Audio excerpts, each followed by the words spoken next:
ಸದ್ಗುರುನಾಥ ಶರಣಂ ಜಯ ಜಯ. ಓಂ ಸಚ್ಚಿದಾನಂದ ಶರಣಂ ಜಯ ಜಯ. ಎಲ್ಲರಿಗೂ ನನ್ನ ನಮಸ್ಕಾರಗಳು. ಯೋಗ ವಾಸಿಷ್ಠ ನಿರ್ವಾಣ ಪ್ರಕರಣದಲ್ಲಿ ಶಿವನು ವಸಿಷ್ಠ ಮುನಿಗಳಿಗೆ ಉಪದೇಶವನ್ನು ಮಾಡ್ತಾ ಇದ್ದನು.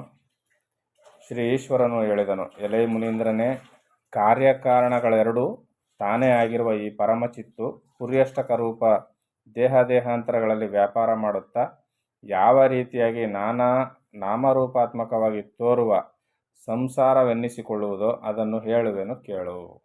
ಎಂಥ ರಹಸ್ಯವನ್ನು ಹೇಳ್ತಾ ಇದ್ದಾರೆ ಈಗ.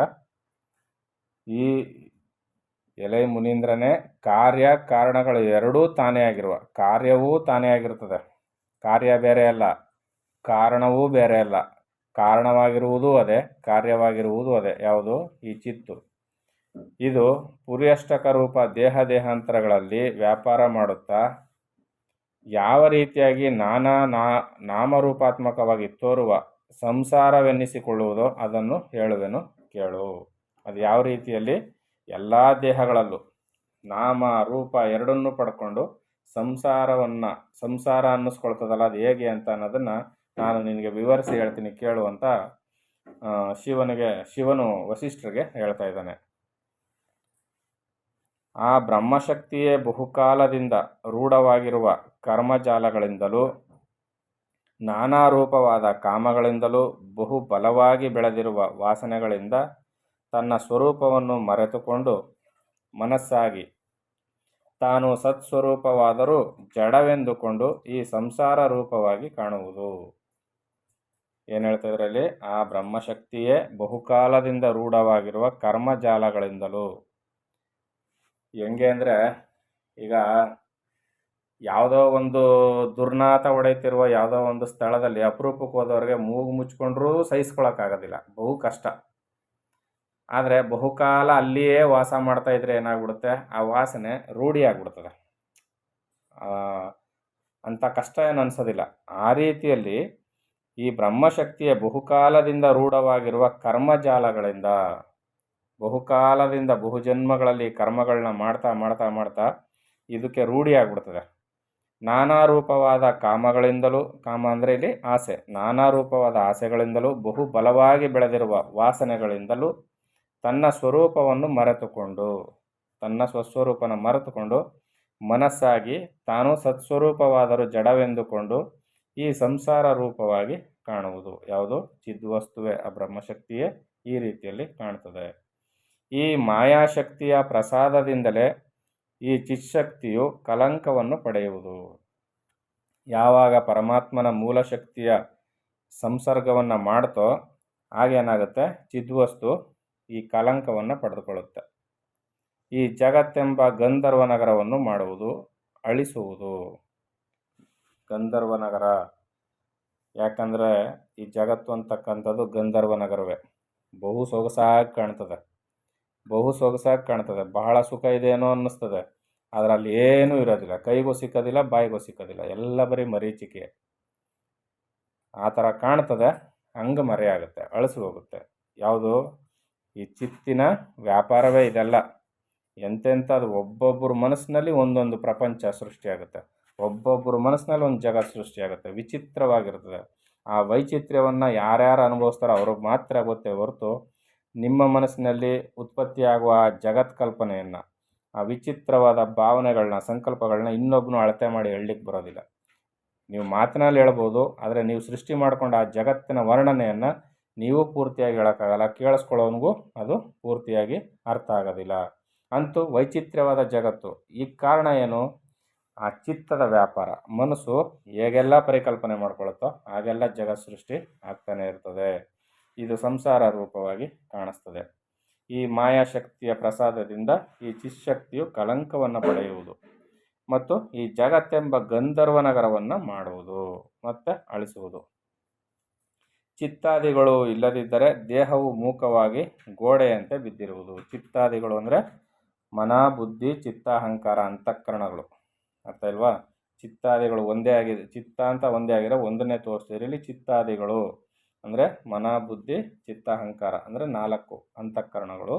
ಈ ಅಂತಃಕರಣಗಳು ಇಲ್ಲದೇ ಇದ್ದರೆ ಏನಾಗ್ತಾಯಿತ್ತು ಅಂದರೆ ಈ ದೇಹವು ಮೂಕವಾಗಿ ಅಂದರೆ ಮೂಕನಂತೆ ಗೋಡೆಯಂತೆ ಬಿದ್ದಿರುವುದು. ಈ ಅಂತಃಕರಣ ಇರೋದ್ರಿಂದೇ ಈ ದೇಹದ ವ್ಯಾಪಾರ ನಡೀತಾ ಇರೋದು. ಅಂತಃಕರಣ ಇಲ್ಲದೆ ಹೋಯ್ತು ಅಂದರೆ ಅಲ್ಲಿ ಮನಸ್ಸಿಲ್ಲ, ಅಲ್ಲಿ ಬುದ್ಧಿ ಇಲ್ಲ, ಅಲ್ಲಿ ಚಿತ್ತ ಇಲ್ಲ, ಅಲ್ಲಿ ನಾನೆಂಬುವ ಅಹಂಕಾರ ಇಲ್ಲ. ಅಂದರೆ ಈ ದೇಹ ಒಂದು ಗೋಡೆ ಇದ್ದಂತೆಯೇ ಸರಿ. ಹೌದಲ್ವಾ? ಆಲೋಚನೆ ಮಾಡಿ, ವಿಚಾರ ಮಾಡಿ ನೋಡಿ, ಗೊತ್ತಾಗುತ್ತೆ. ಅದು ಇದ್ದರೆ ನಭಸ್ಸಂಪ್ರೇರಿತವಾದ ಅಶ್ಮದಂತೆ ಕಾಣಿಸುವುದು.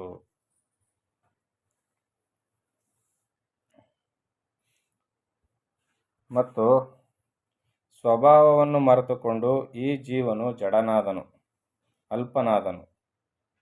ಏನಾಯಿತು ಈಗ? ಈ ಜೀವನು ಸ್ವಭಾವವನ್ನು ಅಂದರೆ ನಾನೇ ಪರಮಾತ್ಮನೆಂಬ ವಿಚಾರವನ್ನು ಮರೆತು ಏನಾಯಿತು? ಅಲ್ಪನಾದನು. ಅಂದರೆ ಇಲ್ಲಿ ಜೀವಭಾವವನ್ನು ಪಡೆದುಕೊಂಡನು. ಸರ್ವದರಲ್ಲಿ ಇರುವ ಆತ್ಮಶಕ್ತಿಯಿಂದಲೇ ಈ ಜೀವನು ವ್ಯಾಪಾರ ಮಾಡಬಲ್ಲವನಾಗಿರುವುದು. ಅದ್ರವ್ಯವಾದ ಬ್ರಹ್ಮವಸ್ತುವನ್ನು ಅಂತಃಕರಣವು ಕನ್ನಡಿಯ ಹಾಗೆ ಪ್ರತಿಬಿಂಬಿಸುವುದು. ಅದೇ ಜೀವವು ಬ್ರಹ್ಮವಸ್ತುವನ್ನು ಅಂತಃಕರಣದಲ್ಲಿ ಪ್ರತಿಫಲನವಾಗಿ ಕಾಣ್ತದೆ. ಅದೇ ಜೀವನೆನಿಸಿಕೊಳ್ಳುತ್ತದೆ. ಇಲ್ಲಿ ಬುದ್ಧಿ ಮೊದಲಾದ ಜ್ಞಾನೇಂದ್ರಿಯಗಳಲ್ಲಿ ಪ್ರತಿಬಿಂಬವು ಬರಲು ಅಸಾಧಾರಣ ನಿಮಿತ್ತವನ್ನು ಹೇಳುತ್ತಾರೆ. ಸರ್ವಸ್ಥಯ ಇತ್ಯಾದಿ.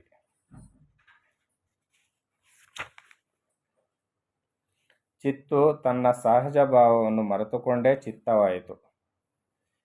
ಮಹಾಪುರುಷನು ಮೋಹಕ್ಕೆ ಸಿಕ್ಕಿಕೊಂಡು ದೈನ್ಯವನ್ನು ಪಡೆಯುವಂತೆ ಚಿತ್ತವಾಗಿ ಶೋಕ ಮೋಹಗಳನ್ನು ಪಡೆಯುವುದು.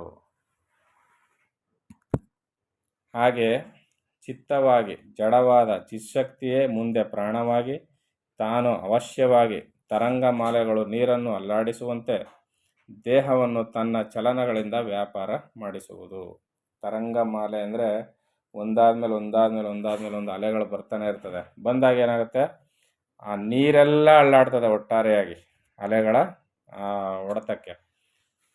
ಈ ರೀತಿಯಲ್ಲಿ ಚಿತ್ತವಾಗಿ ಜಡವಾದ ಚಿಶಕ್ತಿಯೇ ಮುಂದೆ ಪ್ರಾಣವಾಗಿ ತಾನು ಅವಶ್ಯವಾಗಿ ತರಂಗಮಾಲೆಗಳು ನೀರನ್ನು ಅಲ್ಲಾಡಿಸುವಂತೆ ದೇಹವನ್ನು ತನ್ನ ಚಲನಗಳಿಂದ ವ್ಯಾಪಾರ ಮಾಡಿಸುವುದು. ಕಲ್ಲುಗಳು ಗಾಳಿಗೆ ಅಲ್ಲಾಡುವು ಅಲ್ಲವಾದರೆ ದೋಣಿಯಲ್ಲಿ ಇಟ್ಟರೆ ಹೇಗೆ?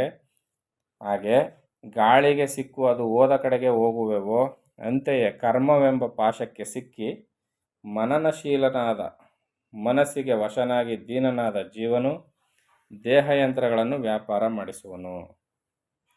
ಎಲೈ ಬ್ರಹ್ಮನೇ, ಶರೀರವೆಂಬ ರಥವನ್ನು ಎಳೆದುಕೊಂಡು ಹೋಗಲು ಮನಸ್ಸು ಪ್ರಾಣಗಳೆಂಬ ಇಬ್ಬರು ದೃಢರಾದ ಆಳುಗಳನ್ನು ಅಂದರೆ ಎತ್ತುಗಳನ್ನು ಪರಮಾತ್ಮನು ನಿರ್ಮಿಸಿರುವನು.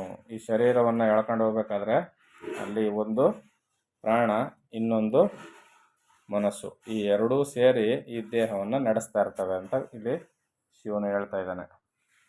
ಜಡ ಚೇತನಗಳೆಂಬ ವ್ಯವಹಾರಗಳನ್ನು ಅಂಗೀಕರಿಸಿಕೊಂಡು ಜೀವತ್ವವೆಂಬ ರೂಪವನ್ನು ಹೊಂದಿ ಪ್ರಾಣವೆಂಬ ಕುದುರೆಯನ್ನು ಕಟ್ಟಿರುವ ಮನಸ್ಸೆಂಬ ರಥವನ್ನು ಏರಿ ಕೆಲವೆಡೆ ಪದಾರ್ಥಗಳು ಉದಯವಾಯಿತು, ಇನ್ನು ಕೆಲವೆಡೆ ಪದಾರ್ಥಗಳು ನಷ್ಟವಾಯಿತು ಎಂಬ, ಇನ್ನೊಂದೆಡೆ ಬಹು ಪದಾರ್ಥಗಳಾಯಿತು, ಇನ್ನೊಂದೆಡೆ ತಾನು ಒಂದೇ ಆಗಿ ಉಳಿಯಿತು ಎಂಬ ನಾನಾ ಭಾವಗಳನ್ನು ತೋರಿ ಒಂದೆಡೆ ಹೋಗಿಯೇ ಹೋಯಿತೋ ಎಂಬಂತೆ, ಇನ್ನೊಂದೆಡೆ ನಾನಾ ರೂಪ ಒಡೆದು ಹೋಯಿತೋ ಎಂಬಂತೆ ಜಲಶಕ್ತಿಯು ತರಂಗಗಳಾಗಿ ಸತ್ ಅಸತ್ ರೂಪಗಳನ್ನು ತೋರುವಂತೆ ಈ ಚಿತ್ತು ತನ್ನ ಸ್ವಭಾವವನ್ನು ಬಿಡದೆಯೇ ಮೆರೆಯುತ್ತಿರುವುದು. ಅಂದರೆ ಏನಂತ ಇಲ್ಲಿ? ಚಿತ್ತೆ ಚೇತನ ಜಡರೂಪವಾಗಿ ಕಾಣಿಸುವುದು. ಅರ್ಥ ಆಗ್ತಿದಲ್ವಾ? ಚಿತ್ತೆ ಜಡರೂಪವಾಗಿ ಕಾಣಿಸೋದು ಅದೇ, ಚೇತನ ರೂಪವಾಗಿ ಕಾಣಿಸೋದು ಅದೇ. ಚೇತನ ಜಡಗಳೆಂಬ ಭಿನ್ನ ಭಿನ್ನ ರೂಪಗಳಿಂದ ಕಾಣಿಸಿಕೊಂಡರೂ ಮೊದಲಿನ ಚಿತ್ ಸ್ವರೂಪಕ್ಕೆ ಹಾನಿ ಇಲ್ಲದಿರುವುದು. ಏನಾಗಿ ಕಾಣಿಸ್ಕೊಂಡ್ರು ಅದು ಯಾವ ಹಾನಿಯನ್ನು ಮಾಡಿಕೊಂಡಿರೋದಿಲ್ಲ. ಆತ್ಮನಲ್ಲಿ ಅಧ್ಯಾಸ ಬಲದಿಂದ ಕಲ್ಪಿತವಾದ ಜೀವರೂಪವು ಆತ್ಮನಿಂದಲೇ ಬದುಕಿ ನಾನಾ ವಿಧ ಇಂದ್ರಿಯ ವೃತ್ತಿಗಳಲ್ಲಿ ತನ್ನ ರೂಪವನ್ನೇ ತೋರಿಸಿಕೊಳ್ಳುತ್ತಾ ತನ್ನನ್ನೇ ತಾನೇ ವಿಷಯವಾಗಿ ಕಾಣುತ್ತಾ ಈ ರೂಪವಾಗಿ ಹರಡಿರುವುದು. ದೃಶ್ಯಗಳೆರಡು ಆತ್ಮನಲ್ಲಿಯೇ ಅಧ್ಯಸ್ಥವಾದುದರಿಂದ ಆತ್ಮಭಿನ್ನವಾದ ಇನ್ನು ಯಾವುದೂ ಇಲ್ಲವೇ ಇಲ್ಲವೆಂಬ ಭಾವ. ಅರ್ಥ ಆಗ್ತದೆ ಅಲ್ವಾ? ಅಧ್ಯಾಸ ಅಂದರೆ ಒಂದರಲ್ಲಿ ಮತ್ತೊಂದನ್ನು ಕಾಣುವುದು ಅಂತ ಅರ್ಥ. ಈ ರೀತಿಯಲ್ಲಿ ಶಿವನು ವಸಿಷ್ಠರಿಗೆ ಜ್ಞಾನೋಪದೇಶವನ್ನು ಮಾಡ್ತಾ ಇದ್ದನು. ಮುಂದೆ ಏನು ಹೇಳ್ತಾನೆ ಅಂತ ಮುಂದಿನ ಆಡಿಯೋದಲ್ಲಿ ನೋಡೋಣ. ಎಲ್ಲರಿಗೂ ಒಳ್ಳೆಯದಾಗಲಿ. ಓಂ ಸದ್ಗುರುನಾಥ ಶರಣಂ ಜಯ ಜಯ. ಓಂ ಸಚ್ಚಿದಾನಂದ ಶರಣಂ ಜಯ ಜಯ. ಹರಿ ಓಂ ತತ್ಸತ್. ಹರಿ ಓಂ ತತ್ಸತ್. ಹರಿ ಓಂ ತತ್ಸತ್.